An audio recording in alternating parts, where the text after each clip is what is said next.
got a marketing question that's keeping you stuck? Or maybe you just want straight answers without all the jargon?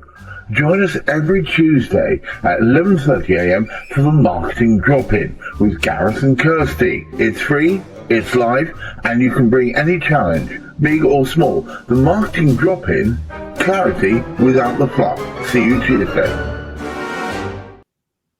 You've heard 100 so-called algorithm hacks, right?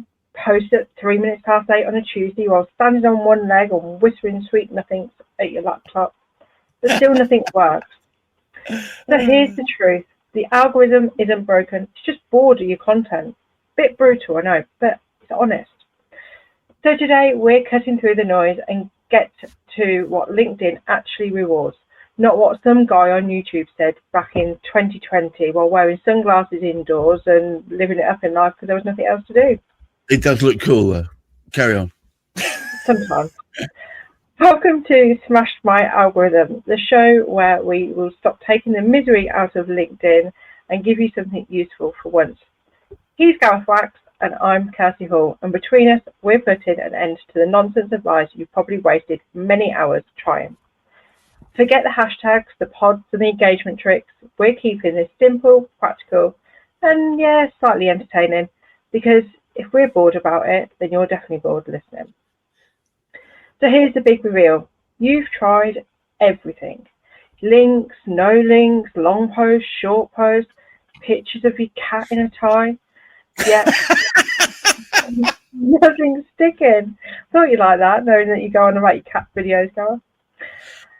And that's because the algorithm only cares about one thing: keeping people on LinkedIn. That's it. So your job is to create content that makes people pause, comment, or click. Do that and suddenly LinkedIn loves you. Don't do it well and everyone's just shouting into the void. So Gareth, you've got a few truth bombs for us, haven't you? Yeah, I got, before I get into them, I just got to re-emphasize what Kirsty's saying. She's bang on it, as usual. You can get schooled by Kirsty every day of the week. It's not about the fact that what you're saying is repetitive or even that you're not giving great information. You could well be giving great information, but if every other person on there is giving similar information to you, albeit rehashed in a different way, and with maybe more fancy emojis, it doesn't matter. It's bored. You've got to say things. I can use emojis. Have you given instruction to use emojis? Yeah. I don't like emojis very much, but if you want to use emojis, you go for it. As long as you only use them with content that actually moves the needle. And what I mean by that is stuff that people care about. You should be able to look at any piece of work that you put out there and go, if I wasn't me and I'm reading this for the first time, would I really care? Would I give a stuff? Do I give a monkeys a half-witted toss about whether this thing is there or not? Possibly not. So truth bomb number one.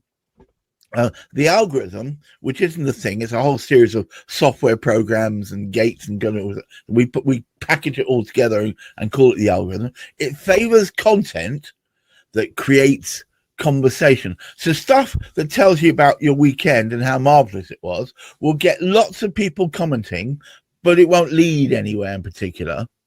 And it certainly won't encourage you to have a conversation to do with why you can help them or why they might be able to help you or what it is between you that will create further interaction. So now I'm going to disagree with you there. Oh, because I actually put a post out about the Rugby World Finals that was last weekend before, whatever it was. All right. Big rugby fan, of course I did. And that actually sparked a conversation. Initially, we were talking about the rugby, but we then went on to have a business conversation, and we then had a further one-to-one that turned into business. I wouldn't have had that if I didn't post the initial rugby post. I've got a golden rule that I follow. There's only one way to communicate with vast tracts of people in one fell swoop. Talk about politics, which is probably a no-no, religion, a double no-no, or football or sport. And sport really works because it's kind of like the universal opener. If you've got know that some great thing that's happened that fills people with pride and a Rugby World Cup is being one of them, you can immediately get people on side. It's the one thing that we're still allowed to be patriotic about. You can be patriotic about your team doing well. Not so much if your local team, although people still josh about that sort of thing.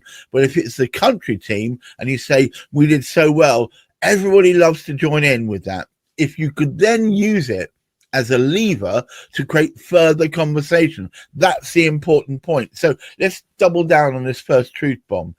Remember, it favors content that creates conversation. We already said that. Not just likes, comments, replies, stuff that shows that people actually have a pulse. So sparks the post conversation, go further. Full stop. There's no other thing to say about that. So end every post with a comment that provokes still further reaction. And I always recommend that you give them a trial closed question. Has this happened to you? And also then follow that with an open question, which gets them to actually start the conversation. Has that happened to you? Can you tell me what you did and how it changed things for you, and maybe how you felt when it was happening? That's always a good one. How it felt. People love talking about their feelings. So that's the first one. The second thing is all about something called dwell time. Now, dwell time is actually used to be referred to as the amount of time that people stay on your website before they moved elsewhere or did the next thing. That's the dwell time. It applies to LinkedIn just as well. If you can think that your page is like a mini website, so the amount of time they spend on your page, on your profile, means they're likely to be reading. And if they're reading stuff that makes them want to react or comment, or the amount of time they spend on your post means they're probably reading. And what most people do is read the first couple of paragraphs and then scoot down and see what everybody else is saying.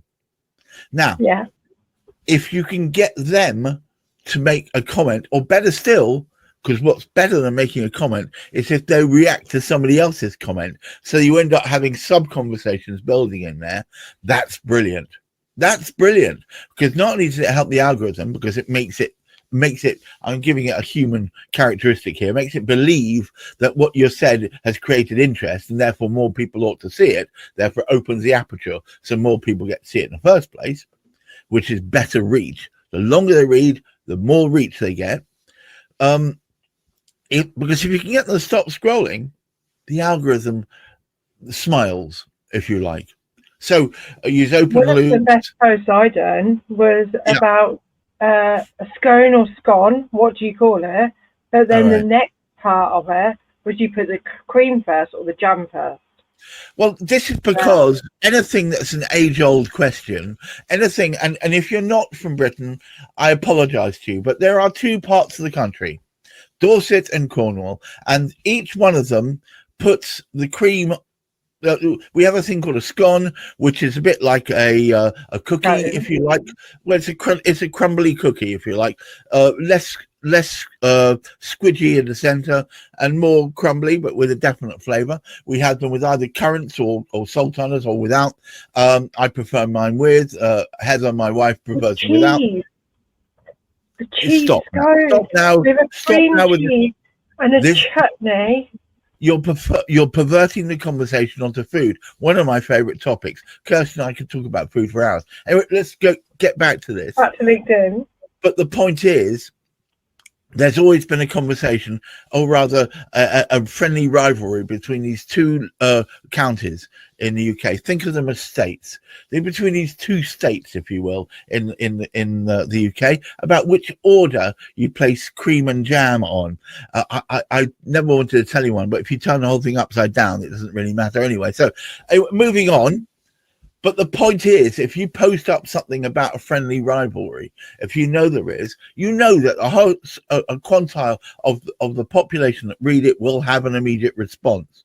The best way of turning that into something that might create a positive reaction that could be relevant to business is if you add a question on the end, something like, which way do you do it?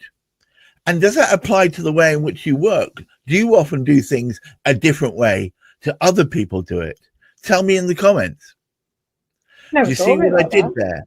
Yes, because what I did was I created what I call a parallel. You created a silly thing. So you might, for instance, you could find a cat video where the cat jumps off something without looking where it's going to land, but still lands on its feet.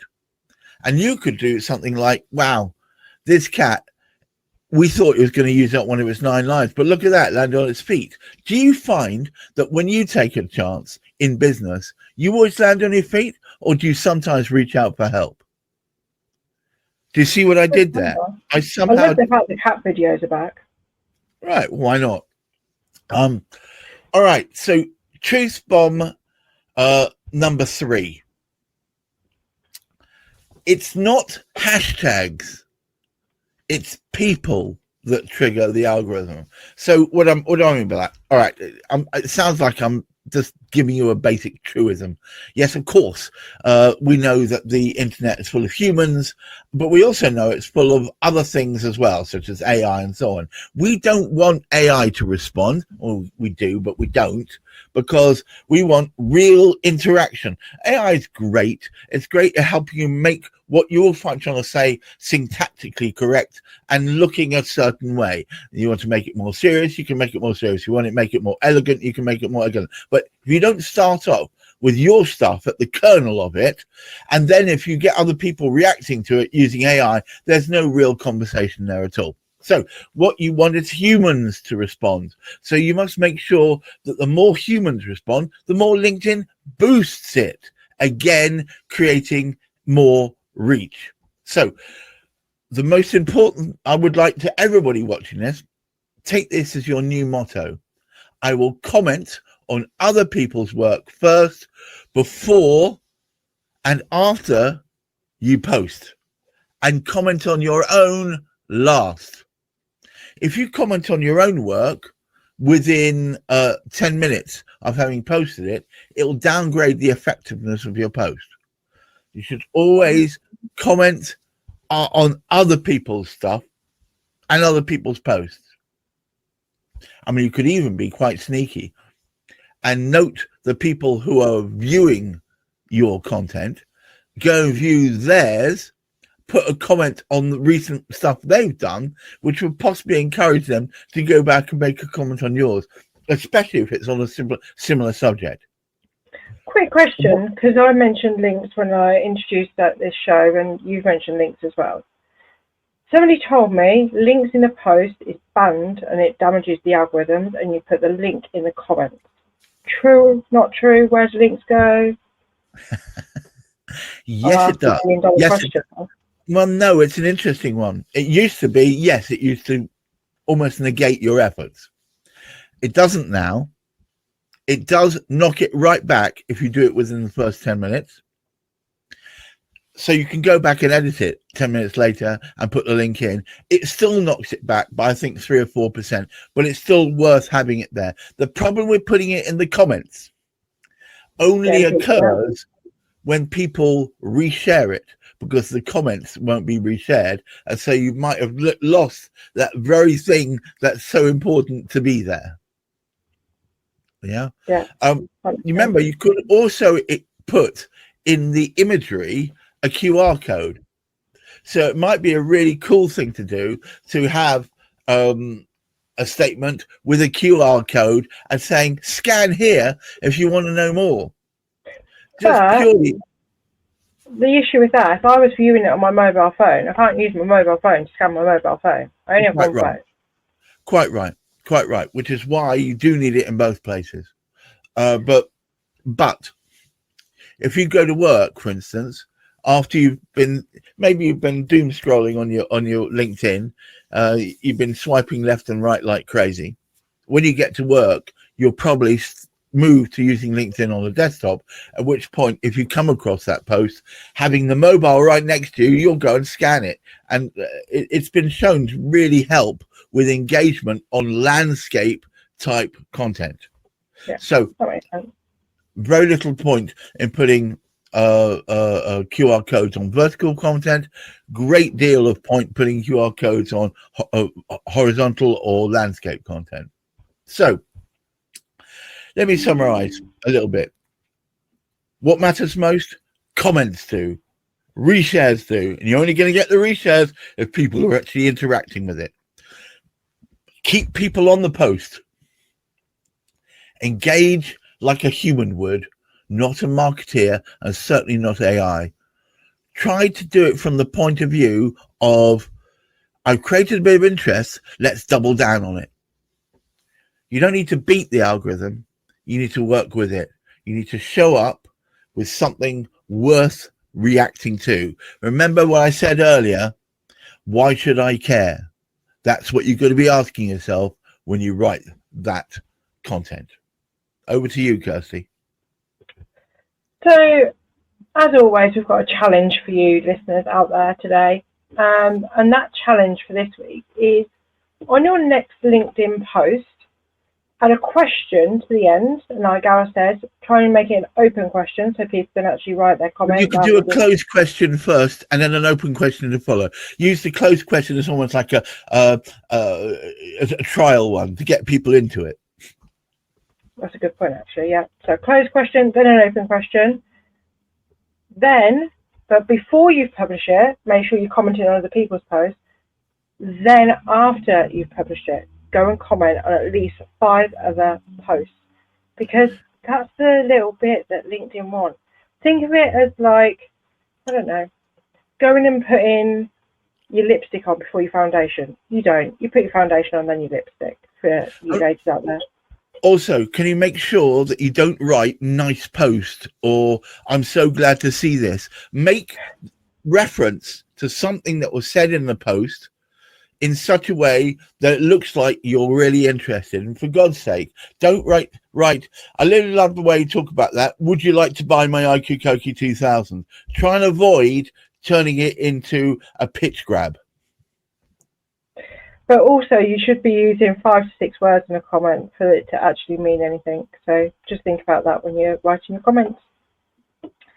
So next week, it's going to be a good one because we're calling it the Scroll-Stopping Show. Ugh. I'll say that again, shall I? The Scroll-Stopping Show. We're breaking it down on how to write those posts that stop the thumbs mid-swipe and, yes, open wallets. Okay, so I've actually got a post that I created. It was a couple of years ago, but it really still, the techniques I use still work.